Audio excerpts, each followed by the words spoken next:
Good morning ka-friendship! Today's video ay magluluto tayo ng pork in Sprite. Okay, so sit back and relax and please enjoy watching this video until the end. Ingredients, we have here 500 grams na pork. Meron tayo ditong pamintang buo, meron tayo ditong dahon ng laurel, meron tayong sibuyas, isang pirasong sibuyas, 6 cloves garlic. Gagamit tayo ng 30 grams na oyster sauce, cooking oil, Sprite, and of course, salt and pepper. Okay ka-friendship, let's do the rock and roll. Sa isang preheated pan, maglalagay tayo ng cooking oil. Ayan.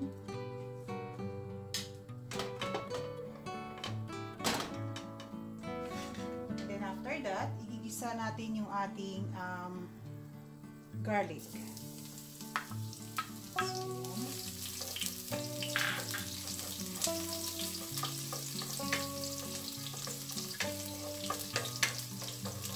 Sunod na rin natin ang ating sibuyas.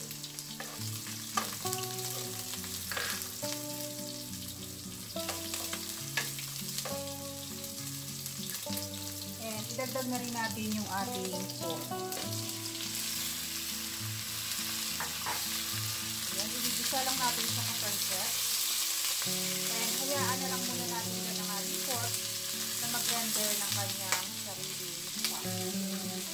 Ayan, balikan natin sa kulay.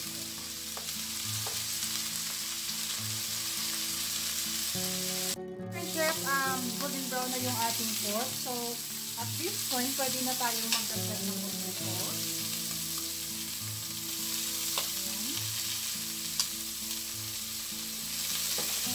Saka yung ating pepper.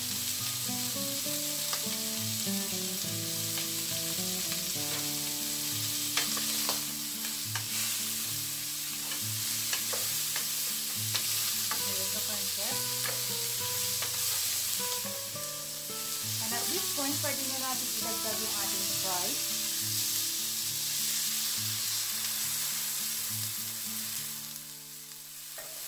Yung ating laurel.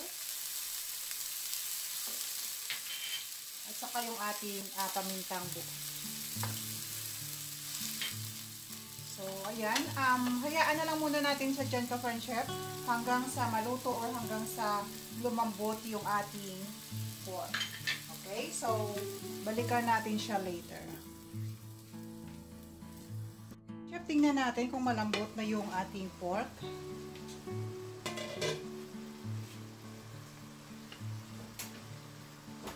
Okay, ayan, malambot na siya ka-friendship. What we are going to do next is idagdag na rin natin ang ating oyster sauce.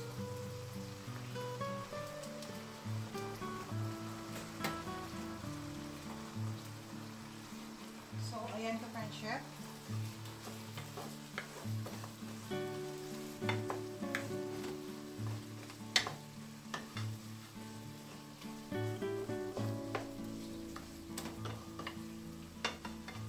And tikman natin kung okay na yung alat niya.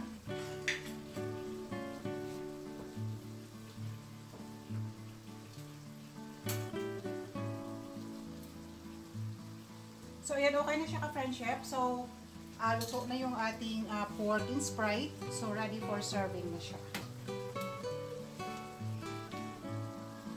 Ito na po yung ating finished product, ang ating pork in Sprite. Okay, so, ayan na siya ka-friendship.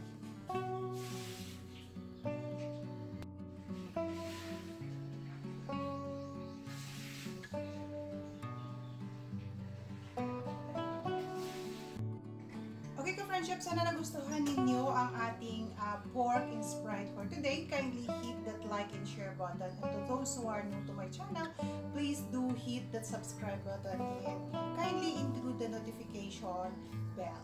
And every single comment is highly appreciated. Once again, this is Tata Mira at your service.